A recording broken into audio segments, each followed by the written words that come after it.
What's going on, you guys? What is going on? What is going on, you guys? This be your boy Scotty by Nature TV, and we're here for a brand new review of Love and Marriage Huntsville, Season 11, Episode 5.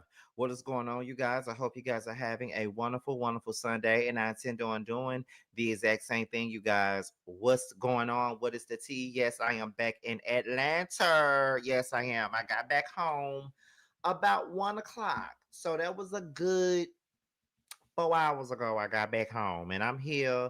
I got back home just in time for the Real Housewives of Atlanta. Because normally when I'm in Houston, honey, I leaves late because I want to go to Sunday Fun Day and stuff. But because today was the Real Housewives of Atlanta Day, I said, you know what? Let me bring my ass the fuck on home. Because I want to be here when the Real Housewives of Atlanta comes on tonight. Because y'all do know that my girl K Michelle is gonna be on there tonight, and I don't want to miss not one motherfucking minute of the Real Housewives of Atlanta. Not 1 minute of it, okay? Not one. I am very much so excited. I cannot wait to see it. And you already know why I stand with everything. Team K Michelle all the way. Y'all already know that. If I'm not mistaken, we will be doing roast and review tomorrow. Early in the day though. It's probably gonna be like very early in the day.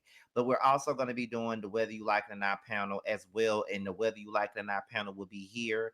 Um at 8:30 p.m. Eastern time, right here on Scotty by Nature TV. So y'all always know that normally when the Whether You Like It or Not panel starts over again, it starts right back over again, right over here. You feel what I'm saying? So that's where we at. How was the cobbler? Let me tell y'all. The cobbler was not the kind of cobbler that my mama makes, but it was worth it and I enjoyed it. Okay. Scotty, where do you watch it? I have Fellow and Peacock, but not cable. I usually watch it on Monday. Okay, so here's the thing. I have Fellow, I have Sling, and I have Peacock.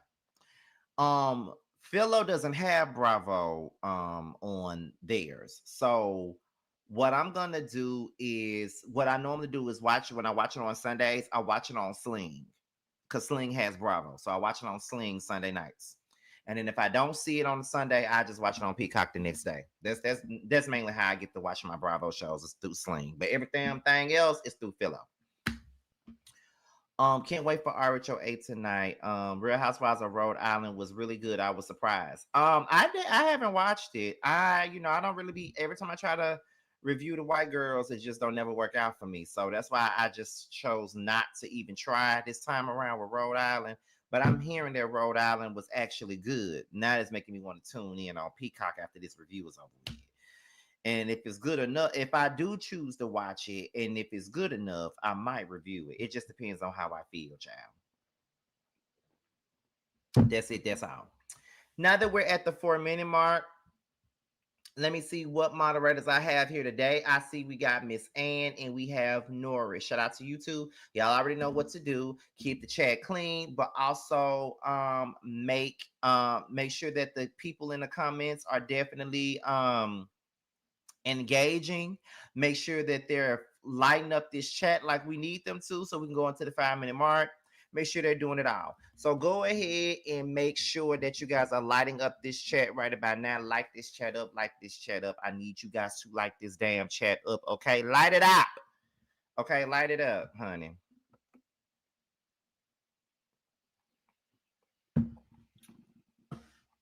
Light it up as we get into this 5 minute mark.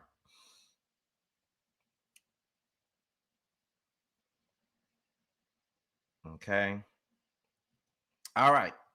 So we're at the 5 minute mark. We got 38 people in the building right now. And like I said, this is the year of engagement. So if it's 38 people in the building, we need 38 people engaging and responding and leaving comments. And thank you for lighting this chat up, Jasmine and Miss Ann. So let's go ahead and get into the mess of the mess. Let's talk about Love and Marriage Huntsville. Now we open this thing up with Letitia and Marcel, right? So Marcel confronts Letitia about basically carrying information to Trish about whether or not Ken be in other people's DMs. Now, here's my thing. I felt like Marceau was absolutely correct in confronting Tisha about that because I definitely feel as though Tisha was really out of line and out of bounds. And I feel like she's a complete hypocrite for going to that girl, telling her anything about what somebody else had to say about her man.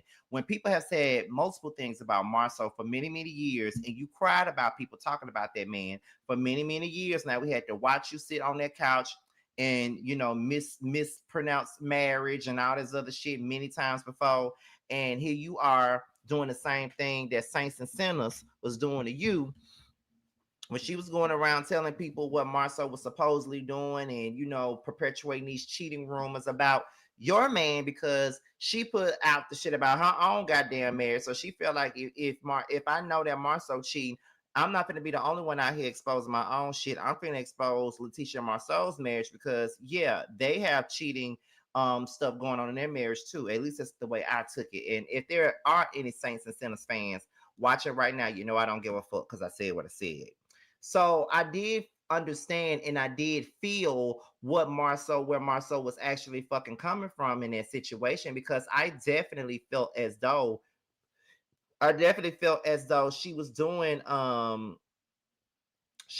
way too much by running her mouth, telling business that she didn't need to be telling. You feel what I'm saying? Because had somebody came to her and told her any goddamn thing about Marceau, she would not be here for that. And y'all know that she would not be here for that. We would not hear the end of her crying and whining about, oh my God, somebody talking about my marriage. Oh my God, somebody talking about my marriage. You know how she is about her marriage, child. You know how she is about that. Let somebody say one word about her marriage, we ain't gonna hear the end of it. And I'm glad that Marceau kind of called her ass to the carpet about it because she was absolutely doing way too much in that moment. For real, for real. Like she really was. And I just felt like she really didn't have no right to do that. So then after Marceau confronts her about it, she explains why she carried the bone. She says that, Ken was hearing things about Trish and he was sitting up here believing the things that people were saying about Trish.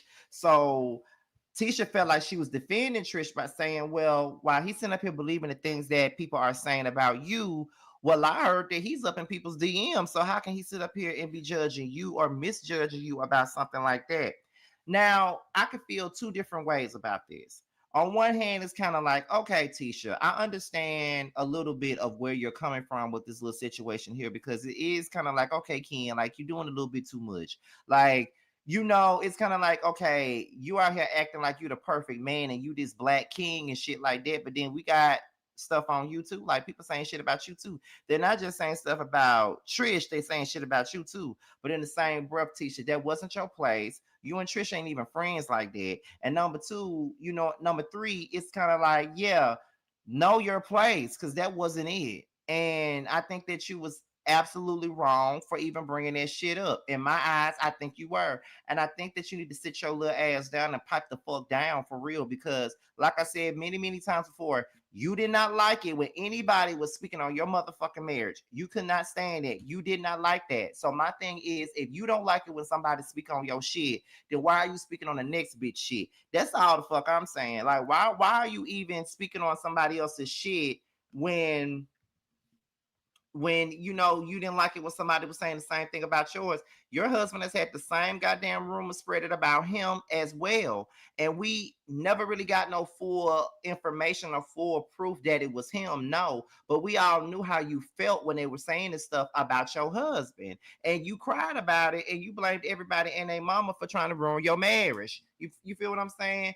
And on top of that, let's go with something else. Of course, the girl that had 3 necks and 4 stomachs was, sitting up there talking about your husband and Kimmy's husband in that fake ass interview that Martell and Coleslaw had going on. Y'all have yet to address that shit, but yeah, you want to address some shit about somebody else's husband. That's the bullshit that I be talking about, Tisha. Know your role and shut your mouth. Like I always say, two things can coexist. Two truths can coexist. Like Tisha did have a point, but Tisha need to stay the fuck up out of it. And you was being messy because you're trying to keep a story going. You're doing your job, but I just gotta call it out for what it is. Marceau says that based on their own experience with people spreading rumors about them, they don't need to be spreading no rumors about nobody else. And honestly, that's the truth. I mean, if y'all got y'all own shit going on with people spreading rumors about y'all and saying little shit about y'all, why would y'all in turn be okay about spreading rumors about the next month? You feel what I'm saying? Like, why would you even want to do that? So if I know that Muff have been spreading rumors about me for multiple years and shit like that, then why would I ever feel comfortable trying to do the same thing to somebody else? I feel like that's not right to do that to somebody else, to be quite honest. Like, I don't feel like if I got my own shit going on and it's happened to me and I've had to fight through these same rumors about my man, my marriage, my relationship, then I wouldn't dare feel okay enough to actually do that. I would never feel okay enough to go out and spread somebody else's business. That's just something that I wouldn't be doing, especially when we don't know if it's true or not. So yeah, Tisha, you need to be put in your place with that situation. And many times as I be mad with Marcel about some of the shit that he say, you really did need that because for you to be smart and have all these degrees, you come across real dumb. And I hate to say that about you because there's a part of me that want to like you real bad. But you be doing shit like this and you come across real like delayed, real slow. You don't really know what the fuck you be talking about. But let somebody say that same shit about your man, you wouldn't like it. That's just where I'm coming from with it. That's just my place on the matter, and that's just it. I really don't care. Moving on to the next topic of discussion, let's go ahead and get into Nell, Trish, and Destiny. Now, every time I see Nell's back porch, all I could think about was that day that Nell tricked Melody and Martell to be in the same room together, and Mel threw that damn glass cup at his damn head. That was the funniest shit. Now, that's when Love and Marriage Huntsville was must see TV, and that is when Love and Marriage Huntsville was good to watch. I don't know what the fuck this is now, but that was good motherfucking TV. That's back when I was saying that Love and Marriage Huntsville was the best reality show on TV right now. That's back when I was saying back then. Cause that was some good shit back then. I don't know what the fuck this is. But let's continue on with the continue on, child. Um, let me see. Where we at? Where we at? Where we at? So she invites Trish and Destiny over to catch up. Destiny starts talking about her Detroit trip, and she was talking about how her mom gives her hell, but she feels like they came to some type of happy medium, and that the trip was absolutely needed. And it. She had a lot of support on this trip, and she just felt better going back to her roots and going back to a place to where she came from. You feel what I'm saying? Because Detroit is where her roots are. Detroit is where she came from. So she was very happy to go back there or whatnot. And Nell was like, well, that's good. I'm glad that you was able to, do what you got to do or whatever. So then after they talk about all that, let's continue on. After they talked about all that, she talks about now she's a big sister because she got all these siblings now and she's the oldest and they didn't really grow up in the same house, same nothing. She was really raised as the only child, and now she gets to be that big sister and stuff like that. I'm gonna tell you something. Being a big brother, being an older sibling, period, has its ups and has its downs. I love my little brother to death, and I will do everything I can for my little brother, no matter what. I'm gonna always stand by him, whether he's right or wrong. But if he's wrong, even though I'm gonna stand by him, I'm gonna call him out when he's wrong. But when he's right, I'm right there by his side. But whatever he needs, I'm gonna always, give it to them, give it to him. I'm gonna always be that rock for him. But it can be kind of hard being the big brother or the big sister because when you're the big brother or the oldest brother, a lot of things fall on your lap. Like you really feel as though you got to do every goddamn thing. Everybody looks to you for everything, and that can sometimes be the most annoying shit. Like you ain't got a life of your own. But I wouldn't even trade being no big brother for nothing in the world because that's just who I am. I'm a big brother to a lot of people, and I really appreciate the love that I received from my baby brother. So I can only imagine how Destiny feels like being that big sister and trying to forge these relationships with these people. Although she didn't get to grow up with them or have like a life with them, there's still some hope and some growth to make those things happen. Um let's continue on, y'all. Let me open my notes again. So then Destiny reveals that Martell told him that Tisha had told Trish that Kim be in the girls' DMs and stuff like that. And so Trish said that she knew about it because Ken told her about it, and she said a lot of that stuff happened while her and Ken was on break. And so that's when Nell said, "Well, are you and Ken even together right now?" And that's when what's her name? Trish was like, "Yeah, we're together. Like, that's my man, we're together." And then she's like, we've been talking about having kids and stuff like that. And then Nell was like, "Well, why does Ken want a child? Y'all need to get a divorce first." And that's my whole goddamn thing, Nell. Nell put the nail on the head with that. Why y'all rushing to have kids and y'all foundation is not steady like at all? There's nothing steady about this situation between you and Ken. One minute you love him, the next minute you don't want him no more. One minute he doing too much, the next minute he ain't doing enough. One minute y'all together, the next minute y'all not. One minute he living in the house, the next minute you kick him out and you want him to leave and he go get his own apartment. And then the next minute you don't understand why he left, although you told him to get the fuck out and you didn't want nothing to do with him no more. But y'all talking about having kids? No. As a matter of fact, y'all need to have no kids. Y'all don't need to have no relationship. Y'all don't need to have anything together at this particular point. Like, y'all don't need anything together right about now, because having kids is a big step with somebody. And this be the issue with a lot of these black families. And I'm only speaking for black families because that's the only families that I know. But a lot of our families, we tend to have children by a motherfucker just because we're fucking them. And that don't necessarily mean that those are bound to have no motherfucking kids. Just because you're fucking a nigga does not mean that you need to have a baby by the nigga. That's all I'm saying. And Trish, you barely love Ken. You barely want to be with Ken. So I don't understand why you feel like you need to be with Ken, because you don't need to be. You really don't need to be at all. You don't need to be with Ken, and Ken don't need to be with you. Y'all need to stop trying to hold on to this Romeo and Juliet muscle bound ass relationship and just realize, if you don't want me, then don't talk to me. Okay? Go ahead and free yourself. Okay? Because again and again, y'all tried. Y'all tried. Okay?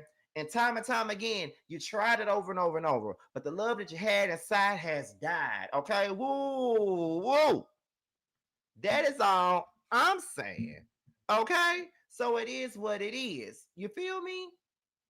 Hold on.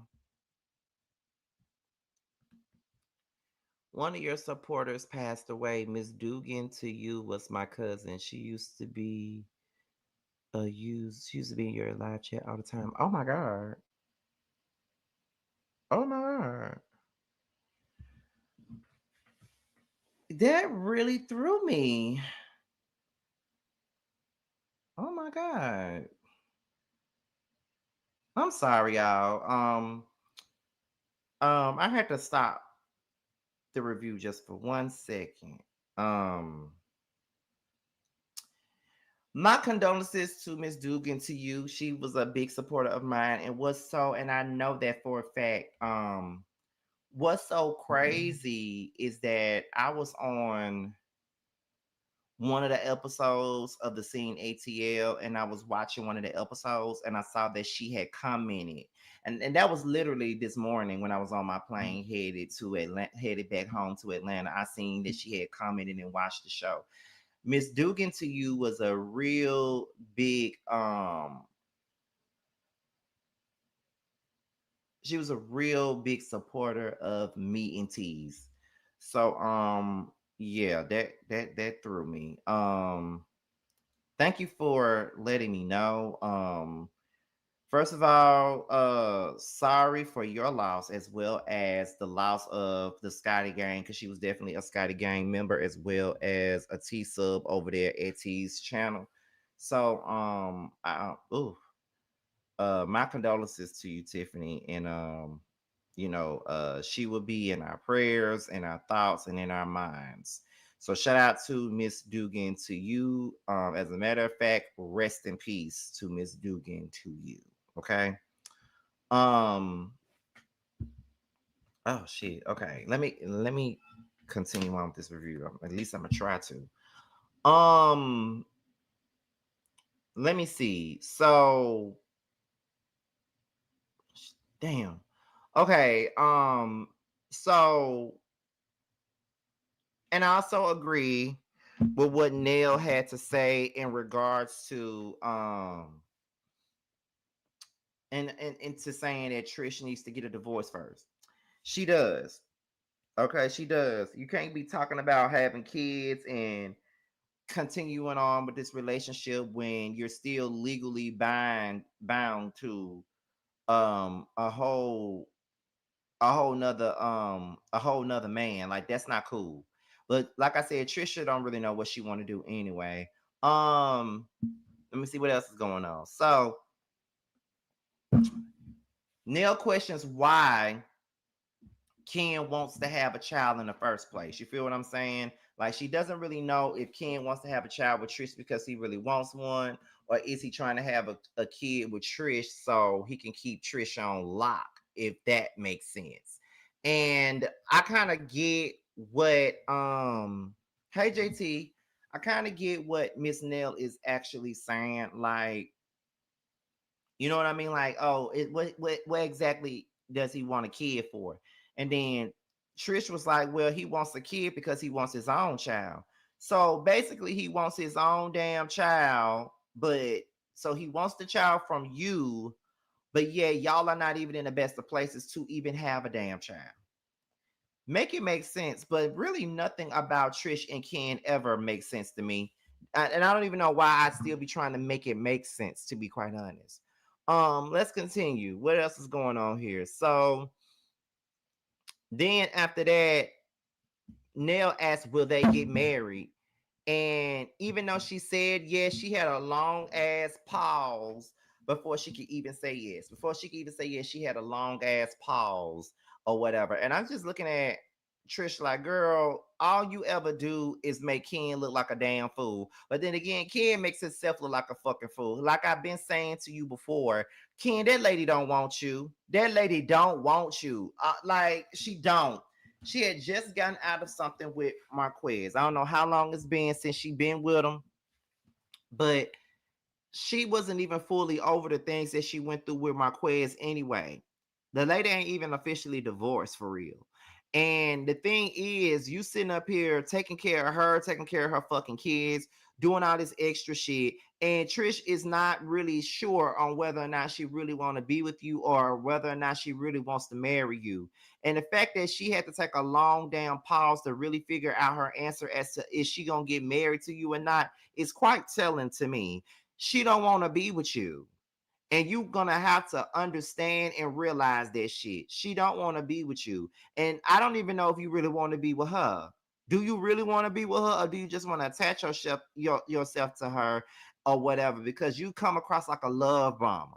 You know how love bombers are. They tend to do a whole lot of shit for the sake of saying that they did it, but then it's not really for nobody's benefit but their own. So you love bombing her and you love bombing her damn kids, and then be so quick to not really do nothing about it. Just it's the whole union of it all. It's fucking weird to me. I ain't really here for that shit, honestly. Um, let me see. Nell spills the tea on Lance and Kiara.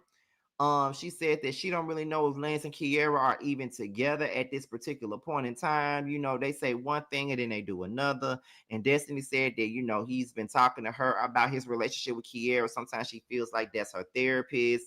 And then you know, she was like, well, you know, that Kiara came over to the house and she didn't really like the fact that what's her name, Kiara was having a conversation about having a talk or having a conversation about what's the word, to with Destiny. She didn't like that shit. And then, you know, Destiny was like, well, that's her own fault if she not, you know, confident about her man. That is very true. That is very goddamn true. So after that, Trish says that she talks to Lance a lot too. Like she has a very close knit relationship with him too, which was kind of odd because I never even seen Trish and Lance even have a damn conversation, let alone being very close like that to even be talking about anything. But all right. So next we get into Nell again. This was a very Nell Fletcher's heavy episode. They look at Lance's party space, and then we find out that Lance hurt himself. Like he fell on his whole face after horse playing with his friends. Nigga, you over 30. What the fuck is you horse playing for? That's why I don't horse play. Because number one, I don't want my face to be fucked up. And also I don't want my teeth to be fucked up either with all of the work that I've had done on them. No, I don't want them to be fucked up. Absolutely not. So so that's really the situation with that. So it's kind of like, yeah, I got hurt or whatever. So that's when Nell said that Lance needs to sit his ass down, which he do need to sit down. Like Lance do need to sit down. Like he always on the go, always up in some woman face, always doing the absolute most. He do need to sit down, child. You feel what I'm saying? So I just what else is going on? So then they discussed Trish, and they was talking about how Trish and Destiny was over to the house and shit like that. And then he asked, was Destiny and Trish friends? And then they said, yeah, they are close friends. And then they were trying to figure out why he was talking about that. So he said that Trish left an inappropriate comment up under his picture. It was a lot of heart eyes and a tasty emoji, and he was trying to ask, what does that mean? And then Kayla and Nell was pretty much on agreement that she wants to taste Lance, and that's why she left that taste emoji under the damn photo. Now, a part of me feels like she probably left the hearts up under the picture because he probably looked good in the picture, or he probably had a nice outfit on, and the tasting emoji could have been, a mistake. Cause I've done that. You know what I mean? Like I've left heart eyes on the people's pictures, but that don't mean that I want them. They're handsome on the picture, or they're pretty on the picture. Like I've left heart eyes on the folks' pictures many a time. Now I don't now, but now I don't really leave heart eyes on them niggas pictures now, only because of my situation now, because I don't want nothing to get misconstrued or nothing like that. But like with females, I do it all the time. I leave hearts under their pictures all the time. So it's kind of like I don't really think it's really that deep, to be honest. Like I don't really think it was like that. But okay. um let's see, let's continue. So um he said he told Ken about it, and he said Ken was gonna call him back, but he never did. And then Lance questions himself on whether or not he took the comment out of context. And then that is when Kayla said that she don't feel like he did. So now we're at Lance's birthday party, right? Destiny, Nell, and Martell discussed the Lance and Trish situation, right? And so they was basically talking about how Trish was leaving hard eyes up under the photos.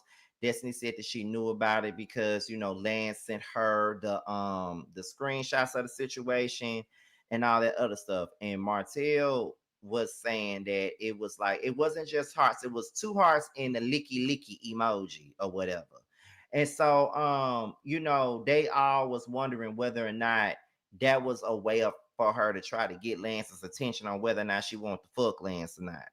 Now, my thing is this, like I said, I really don't think that that was what she was trying to do. It to me, it looked like the licky licky emoji was a big ass mistake. I don't think that she was really trying to fuck on no goddamn Lance. I just don't.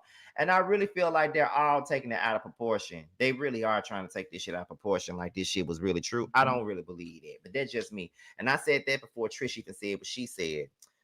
So Nell and Kiara are talking, and Kiara is saying that Lance is causing complications in their relationship. She really don't know what's really going on between them. She don't really know if they're going to be together. She don't know if they're going to remain apart. She don't really know if they're exclusive or not. Like she just don't know what's going on.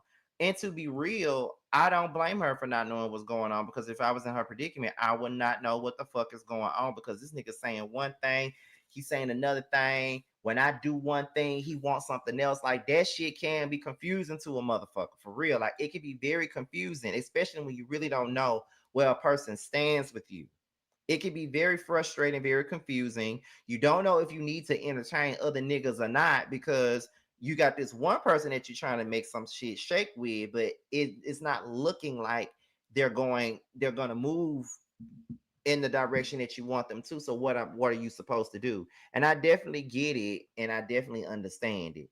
So Nell says that Lance need to get his shit figured out, which he do. He's moving all foul. So then when Lance came over and she was basically saying that he don't really be making time for her like that. He said, so you're trying to say that I didn't make no time for you when we was just spending time with me, you, and your kids and my kids? And then that is when she said, well, that is with the kids. I'm talking about with just me and you and not our kids. Like it doesn't make any sense. And then he said, well, you entertaining, ain't you entertaining other men? She said, ain't you entertaining other women? And he's like, well, yeah. And she said, okay, so what do you expect me to do? If you entertaining other women, and what make you think I can't entertain another man? And to be quite honest, I absolutely agree with that. If you're going to entertain another bitch, then why the fuck can I entertain another nigga then, if that's the goddamn case? I don't like men like Lance because they feel like they can do whatever and they can say whatever and they can move however they want to. But when you choose to move the same way that they're moving, they can't understand that, nor can they handle that, and nor do they know how to deal with that. And I think that that is really fucking ridiculous at this point. Because how the fuck you gonna sit up here and look me in my face and try to ask me, ain't you talking to another nigga, bitch? Ain't you talking to another bitch? So how the fuck is you gonna tell me what I'm supposed to do? You are creating complications. You done brought this girl over to your mama house. You don't bring nobody to your mama unless you really, really fuck with them for real. And you don't really fuck with that girl like that. And that's probably the reason why the shit is confusing and complicated to her, is because of the simple fact that you done brought me around your mama. You don't bring nobody around your mama and then expect for a chick not to feel no kind of way about it. You feel what I'm saying? But Lance is very manipulative in my opinion, and I really think that he's a narcissist as well, because I feel like if he ever got with Kiara and he was cheating on her and she found out, he'll probably try to find a way to blame her for the goddamn cheating and make her be at fault for the bullshit. And I don't really like that, and I don't think that that's cool and that's right. And to be quite honest, Kiara is a motherfucking fool to even be sitting there entertaining that fucking conversation, because at the end of the day, he already said he don't owe you no explanation about whether or not he want to go to the club. And my thing is this right here: if he don't owe you no explanation about going to the club, well, baby, when you out in the club, don't think I'm not, okay? When you feeling good in somebody's spot, getting hot, don't stop. Just don't think I'm not, okay? That's all I'm telling you, Kiara. You a fool for even sticking by this shit, standing by this shit, being by this shit. You crazy. Because at the end of the day, he would not be wasting my motherfucking time like that. He playing with you. He really trying you right now. You need to set his ass the fuck straight. That's all I'm getting from this situation. Set this bitch ass nigga straight, because he doing way too goddamn much in my eyes. Like he doing too much. Like what the fuck make him think that you should be okay with the way that he's moving for Al? Ain't nothing okay about that. So why are we acting like it is? Please go somewhere and sit your little bitch ass down, Lance. You did the absolute most with that. And she was not telling no lies. She was definitely being real. Um, Letitia then goes over to apologize to Ken and Trish for running her mouth to Trish about what she heard. Ken says that he thought it was messy of Tisha to do something like that, and it was definitely messy for Letitia to do some shit like that. Very messy, very. It was no way around that. Very messy. Um, Lance reveals to the fellas that Tisha hearted his photos, and as he's telling the fellas that, Ken walks over. Ken says that it was weird and he really didn't care nothing about it at the beginning because that's your cousin. So why you using her eyes? But I thought it was fucking weird. And then he said, but the thing with Trish is Trish doesn't think a lot at all. My thing is, do I think that Trisha thinks a lot? Absolutely not. She don't think a lot at all. She doesn't. But that's not something that you say about your woman in front of these men who are already childish as hell and who already don't know how to treat their own women. So they sitting up here laughing at you for the shit that you saying about yours. Nah. And if I was Trish and I saw that, I would have been pissed. Um, Trish doesn't. The ladies confront Trish about the emoji. Now Nell said, "Well, I heard that you was in Land's DM." She said, "I was not in his DMs. What it was I commented under a photo and I fat fingered it. Like I pressed the wrong button. I wasn't even trying to do that, and I didn't know that I did that until Ken came to me and told me what Lance had to say about it. So Destiny don't think that it was a fat finger, but whatever. I do. Ken doesn't really give a damn about what Trisha's done. Um Letitia wants to know how can they be there for each other. And Nell was like, well, I understand what you're saying, Letitia, but you gotta know that me and you got a fucked up relationship right now. So that's why you don't really know that much about what's going on with me. And that is when her that's when she breaks down to the girls about how Chris in this whole real estate license situation is really taking a toll on her, and she really don't know where to turn to with that. And I could tell that it was really stressing her, and I can tell that she was really hurt by everything that was going on. But with all due respect, this episode was boring. Like it was boring. It really wasn't that much to really dissect, to be quite honest. Like it was okay, but it wasn't really all that. But that's really all that I got for Love and Marriage Huntsville. I'm about to go lay down, take a little cat nap, and get energized for the Real Housewives of Atlanta. And I will see you guys then at 9:05 for the Housewives of Atlanta. I'll talk to you soon. Bye. That 20, yeah, you always been a sneaky bitch, hating from the sidelines, trying to get picked, yeah. You don't found one, yeah, you don't found one. You don't found one, found you a real one. On my assets lately, you catching face shots, fire catching babies. Heavy on the highs, better get you some gravy. Cut that lady check, why you out here being lazy? I got bored with that season, I'm talking shit when I'm spitting. Fact the bitch, I'm the reason, when it got you hoes heated. Snow got them hoes sneezing, got the meals you not eating. Where had them hoes leaking, God trust when I'm speaking. It's giving. Big bands gon' make it hot. Real niggas gonna come up. Don't let the game gon' change us. Real niggas in my circle, ho. Don't ever, ever, ever play us. This the real hustle. We make the money, don't make it make us. They ain't bout shit. Talking out they neck. Bitch, we bring the heat every time we step. You fucking with a beast. Fucking with the best. Get money on the east. Plug on the west. Bitch, I'm from the north, but we run this out. Bitch, we outside. What you talking about? Who the fuck is me? No, who the fuck is you?